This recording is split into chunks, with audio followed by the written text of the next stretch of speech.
তুফানের প্রচারে ঢাকায় মিমি চক্রবর্তী। ঈদুল আজহায় মুক্তি পেতে যাচ্ছে বহুল প্রতীক্ষিত সিনেমা তুফান।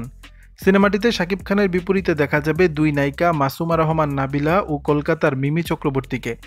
সিনেমাটির মুক্তি ঘিরে এখন চলছে জোরসে প্রচারণা, আর প্রচারণায় অংশ নিতে ঢাকা এসেছেন মিমি চক্রবর্তী। বুধবার দুপুরের একটি ফ্লাইটে তিনি কলকাতা থেকে বাংলাদেশে আসেন। এরপর রাজধানীর এক 5 তারকা হোটেলে বিশ্রাম নিয়ে সন্ধ্যায় ওয়েস্টিনে সিনেমাটির সংবাদ সম্মেলনে অংশ নেন তিনি। এ সময় সম্মেলনে উপস্থিত ছিলেন সিনেমাটির পুরো টিম। ছিলেন শাকিব খান, মাসুমা রহমান নাবিলা, চঞ্চল চৌধুরী, রায়হান রাফি, রেদওয়ান রনি সহ আর অনেকে। এ সময় সাংবাদিকদের নিজের সিনেমা নিয়ে নানা ধরনের প্রশ্নের উত্তর দেন। শাকিব খানের সাথে তার শুটিং অভিজ্ঞতা নিয়ে কথা বলেন তিনি জানান, শাকিব খানের সাথে বরাবরই শুটিং অভিজ্ঞতা সবসময় ভালো ছিল। শাকিব খান অনেক বেশি কোঅপারেটিভ। সিনেমাটিতে শুটিং করার সময় একবারও মনে হয়নি ভিন্ন দেশের সিনেমায় কাজ করছেন তিনি। তার কাছে প্রতিবারই মনে হয় বাংলাদেশের সিনেমায় কাজ করা মানে তার নিজের দেশের সিনেমায় কাজ করা। এ সময় সিনেমাটির পুরো টিমকে প্রশংসায় ভাসান তিনি, সাথে শাকিব খানকেও।